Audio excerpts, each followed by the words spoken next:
Haleluya, saudara. Shalom, selamat pagi. Puji Tuhan, pagi hari ini kita dapat kembali bertemu di AMD ini. Saya berdoa AMD setiap pagi yang saudara dengar, saudara saksikan, saudara ikuti, memberkati saudara sekalian. Kalau boleh saudara subscribe, saudara bagikan kepada orang lain, sehingga orang lain pun diberkati melalui AMD ini. Amin, amin. Mari saudara, karena dengan membagikan video-video dari AOW, itu akan membawa nama Tuhan dipermuliakan, tapi juga gereja kita bertumbuh dengan baik. Karena ada begitu banyak orang diberkati melalui pelayanan di AMD ini. Ada ribuan orang yang bisa menyaksikan. Kalau saya posting di Facebook, saudara ya, itu yang view itu bisa sampai 100, bisa sampai 200, kadang bisa sampai 1K, 2K. Ya banyak. Kalau satu orang bisa sampai 100, 200, bisa sampai 1, 2K, maka kalau seluruh AOW membagikannya, maka bisa ribuan orang diberkati oleh pelayanan AOW. Amin, amin saudara. Mari jangan malu membagikan video-video dari AOW. Dan saya percaya semua kita diberkati Tuhan. Hari ini kita akan melanjutkan bagian dari perikop yang kita sudah pelajari. Kali ini tema kita adalah kemenangan atas kuasa kegelapan. Bagaimana kita menang? Kita akan coba merenungkan ayat 27 dan 28 dari Markus pasal 1. Nanti Saudara Adi akan bantu kita membacakan ini. Mari kita berdoa terlebih dahulu. Kami bersyukur Tuhan, terima kasih untuk berkat rahmat-Mu, terima kasih untuk kasih setia dan berkat-Mu. Sepanjang malam yang telah kami lalui, kami menikmati berkat-Mu. Bahkan firman-Mu berkata, Engkau memberkati kami bahkan pada waktu tidur. Terpujilah nama-Mu kekal selama-lamanya. Di dalam nama Tuhan Yesus Kristus. Haleluya. Amin. Silakan Adi. Markus 1 ayat 27 sampai 28. Mereka semua takjub sehingga mereka memperbincangkannya. Katanya, "Apa ini? Suatu ajaran baru. Ia berkata-kata dengan kuasa. Roh-roh jahat pun diperintahnya dan mereka taat kepadanya." Lalu tersebarlah dengan cepat kabar tentang dia ke segala penjuru di seluruh Galilea. Saudara, apakah Yesus membawa ajaran baru, saudara? Sebetulnya Yesus tidak membawa ajaran baru. Dia menyempurnakan saja. Karena misalnya Matius pasal 22 ketika dia bicara tentang hukum yang terutama dan utama. 10 hukum diringkas menjadi 2 hukum. Bukan ajaran baru.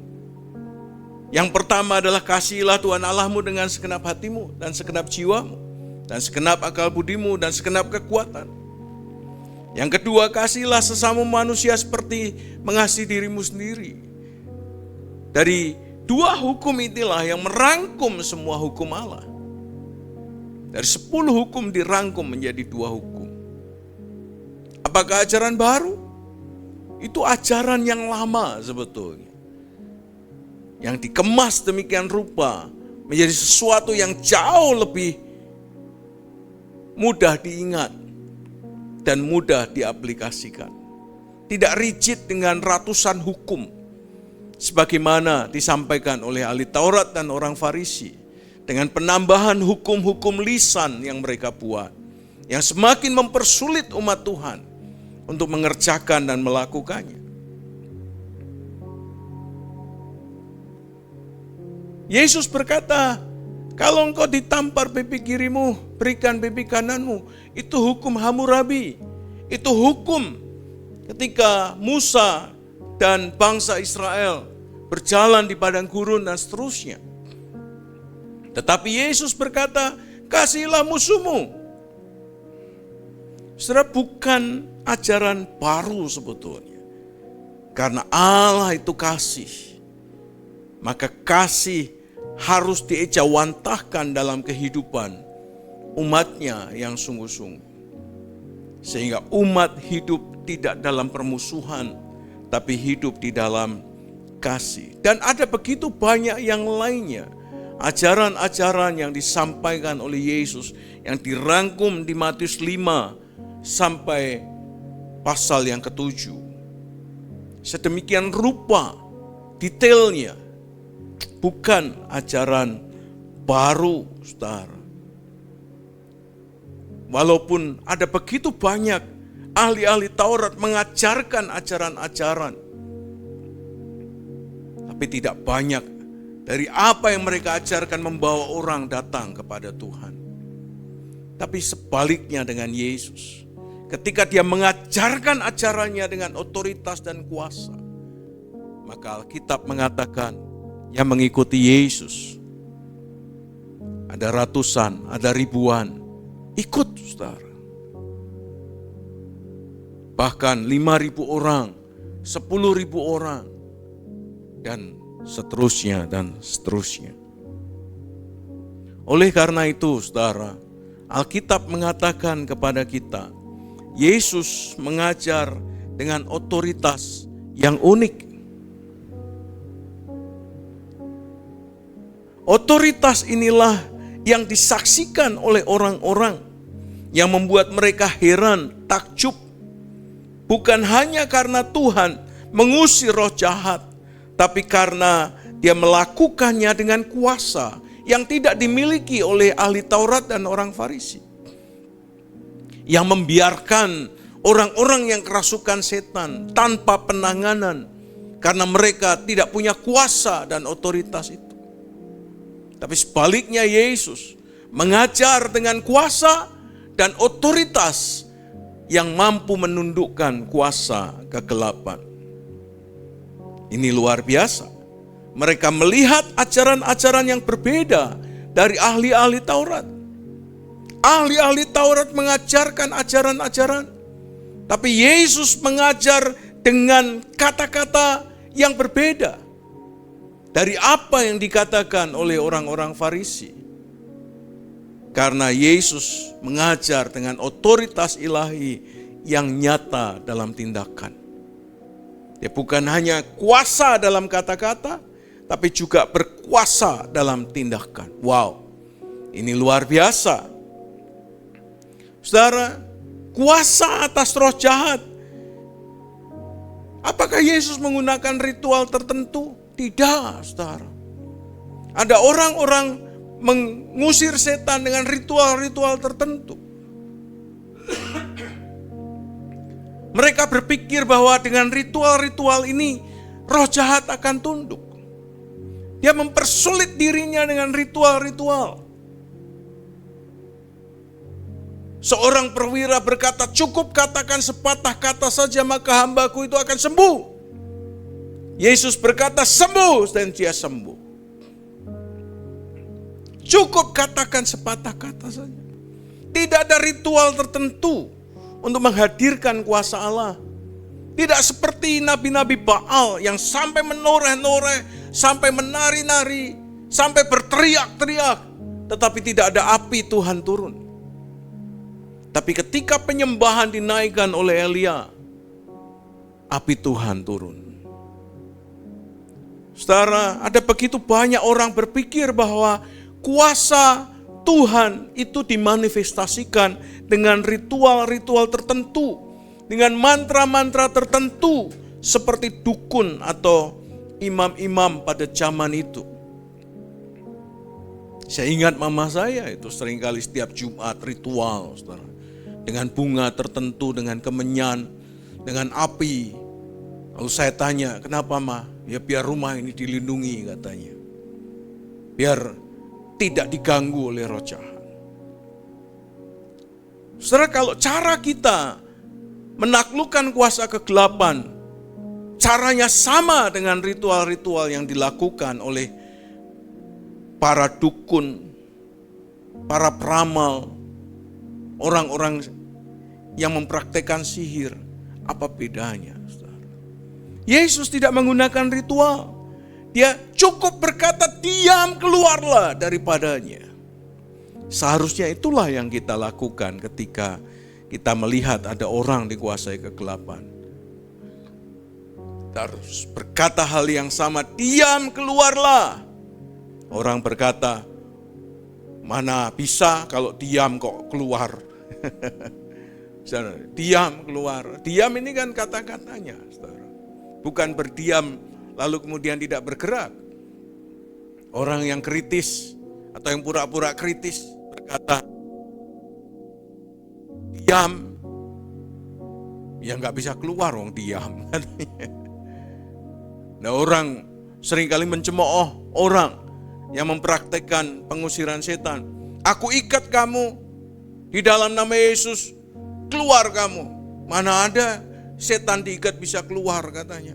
Diikat, dibanting, diinjak katanya. Saudara, ada orang-orang awam yang mempraktekkan seperti itu. Dan setan keluar, setan tunduk, setan dikalahkan. Kita yang mencoba mengolah-olah dengan banyak pemikiran-pemikiran malah tidak bisa apa-apa. Tidak mampu melayani orang-orang yang dikuasai kegelapan. Tidak mampu melayani orang-orang yang kerasukan setan. Karena banyak teori.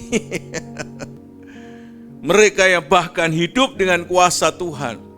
Mereka berkata-kata semampu mereka berkata-kata. Setan tunduk dan ngacir. Setelah Yesus tidak menggunakan ritual-ritual tertentu. Ini menakjubkan, memiliki kuasa yang luar biasa. Dan yang ketiga, di sana dikatakan, lalu tersebarlah dengan cepat kabar tentang Dia.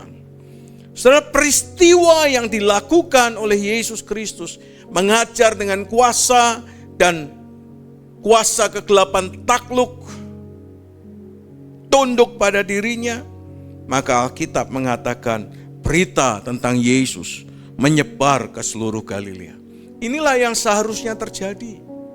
Berita tentang Yesus tersebar. Berita tentang Yesus sampai ke ujung-ujung bumi.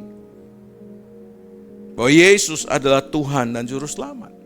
Yesus harus menjadi pusat perhatian. Yesus harus menjadi center, saudara. Semua kehidupan. Jangan kita. Jangan gedungnya, tapi Yesusnya. Bukan orang yang disembuhkan, tapi Yesusnya. Yesus harus menjadi pusat berita.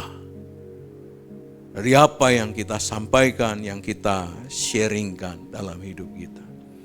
Jangan ada pusat lain dalam hidup kita kecuali Yesus menjadi pusat utama. Oleh karena itu apa yang harus kita lakukan, saudara? Yang harus kita lakukan, yang harus kita miliki adalah apa, saudara? Iman kepada Yesus dan semua otoritas yang ada padanya. Saudara, jika roh-roh jahat tunduk kepada Yesus, maka kita juga harus sepenuhnya percaya dan taat kepadanya. Roh jahat aja taat kepada perintahnya. Bagaimana dengan kita, saudara? Roh jahat aja taat. Maka seharusnya kita juga taat kepada Kristus dalam kehidupan sehari-hari. Taat itu adalah ekspresi dari iman kita kepada Kristus.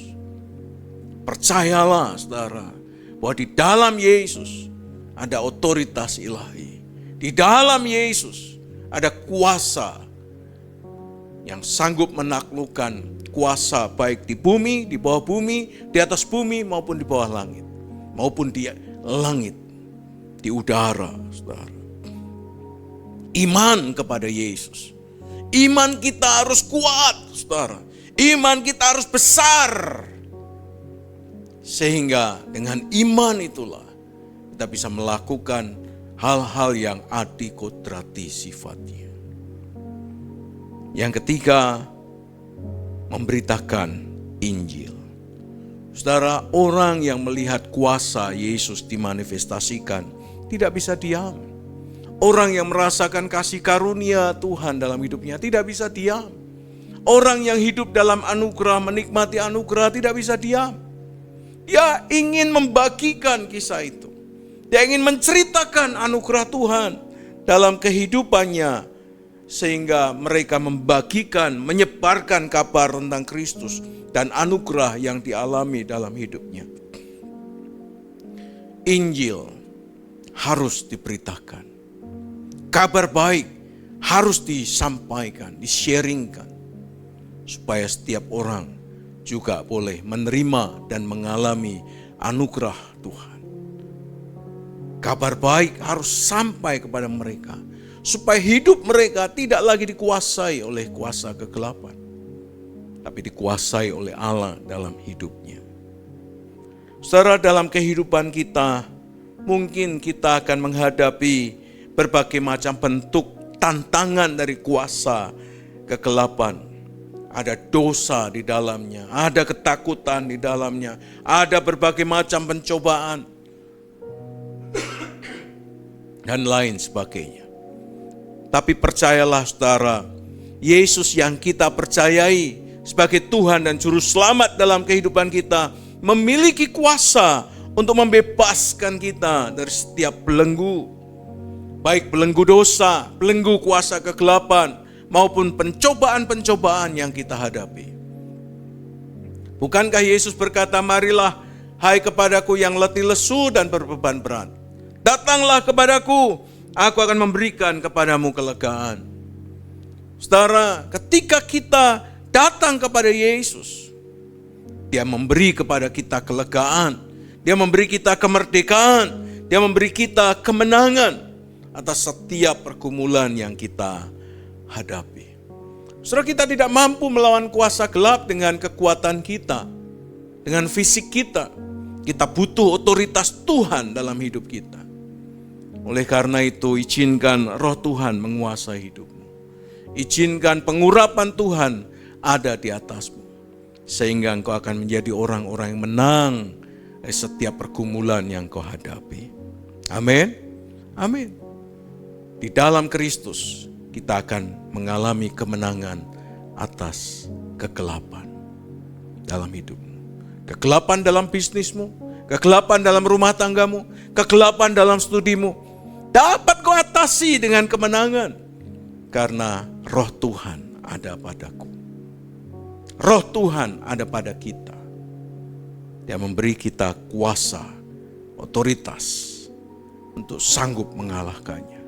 Menjadi orang-orang yang menang dalam kehidupan ini. Amin. Bukan karena kuat dan gagah kita, tapi karena Roh Tuhan menyertai kita. Amin. Amin. Mari kita berdoa. Kami bersyukur Tuhan, terima kasih untuk berkat rahmat-Mu. Terima kasih untuk kasih setia-Mu. Terima kasih untuk semua rahmat dalam kehidupan yang kami alami. Terima kasih Bapa, kami bersyukur. Biarlah kami hidup di bawah otoritas ilahi. Kami menang atas kegelapan. Oleh karena Roh Tuhan ada pada kami. Roh Tuhan telah mengurapi kami, sehingga kami punya otoritas ilahi. Dengan kuasa kami akan mengajar, dengan kuasa kami akan bertindak, dengan kuasa kami akan melayani Tuhan, dengan kuasa kami akan memimpin puji-pujian, dengan kuasa kami akan memainkan alat-alat musik, dengan kuasa kami akan melayani pekerjaan Tuhan yang lainnya. Terima kasih Bapak, kami bersyukur di dalam nama Tuhan Yesus Kristus. Kalau ada di antara kami yang masih terikat dengan dosa, terikat dengan kuasa kegelapan, terikat dengan banyak hal yang membuat kami tidak bisa bertumbuh di dalam nama Yesus, kami mau patahkan, kami mau lepaskan setiap ikatan itu. Kami bebas merdeka, kami hidup di dalam anugerah dan kuasa ilahi di dalam nama Tuhan Yesus Kristus.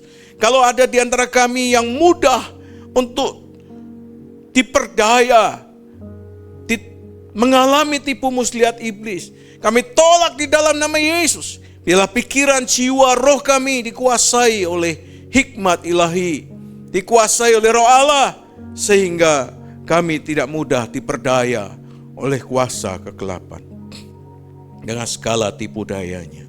Bila kami berjalan dalam anugerah Tuhan, dalam kemenangan demi kemenangan, Di dalam nama Tuhan Yesus Kristus. Kiranya damai sejahtera dari Allah Bapa, cinta kasih sayang daripada Tuhan Yesus Kristus, persekutuan, pertolongan, pimpinan, kuasa Roh Kudus menyertai saudara sekalian dari sekarang sampai selama-lamanya. Di dalam nama Tuhan Yesus Kristus. Haleluya. Amin. Puji Tuhan, saudara. Saya berdoa kiranya kita adalah umat yang menang atas kegelapan. Amin. Amin. Jangan lupa hari Minggu nanti kita ada ibadah perdana pasca libur panjang. Di bulan April kita menikmati anugerah Tuhan. Amin, saudara. Amin. Selamat menikmati hari ini. Selamat menikmati liburan dan kebersamaan. Dan kiranya saudara hidup dalam anugerah Tuhan. You are blessed.